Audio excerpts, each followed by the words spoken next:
चप्पल चोर राज्य करतात, पाकीटमार शिक्षा भोगतात.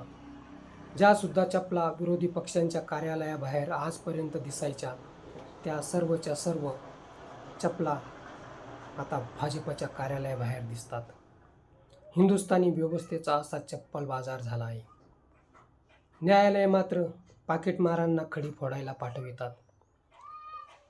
तामिळनाडूमध्ये स्टॅलिन व पश्चिम बंगालमध्ये ममता बॅनर्जी का हारले म्हणण्यापेक्षा स्टॅलिन व ममता बॅनर्जी का जिंकले नाही असे म्हणणे योग्य ठरेल.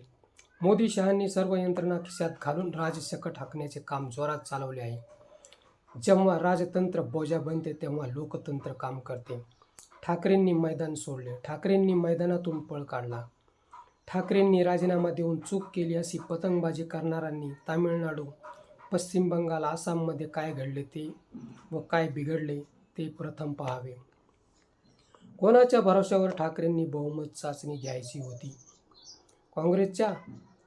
अंबादास दानवेंना विधान परिषदेची उमेदवारी दिल्यानंतर तांगड्यात तंगडे घालायला निघाले. राजकीय ज्ञान तरी आहे काय? ठाकरेंमुळे महाराष्ट्रात तरी लोकसभेला संजीवनी मिळाली. त्यांचे उमेदवार पाडण्याचे पाप करताहेत.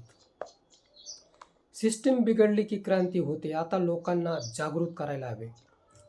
घरात मते किती व पैसे किती मिळायला हवेत एवढाच विचार लोक करताना दिसतात.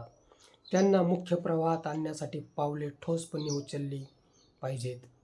लोकांना मान्य करावेच लागेल. पैशांची नशा उतरली की महागाईचे चटके बसतात, झळा लागतात. भस्मासुरासारखी यांची अवस्था झाली आहे. भस्मासुराचा अंत त्याच्या डोक्यावरच होता. शिवसेना फोडण्याचे हाडूक यांच्या घशात अडकले आहे. जेव्हा पण न्याय होईल, कमरेभोवती गुंडाळलेले नैतिकतेचे सोवळे आपोआप गळून पडेल. कोणी गुंड झाले म्हणून सर्वांनी गुंड होण्याची अजिबात आवश्यकता नाही. कारण गावगुंड कधीच क्रांती करत नाही. तडीपार तर नाहीच नाही. मनगटाच्या जोरावर क्रांती होते.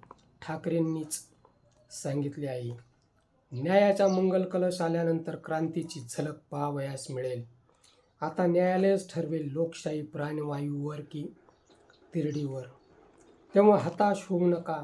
न्याय नक्की होईल, नाहीतर क्रांती पक्की होईल.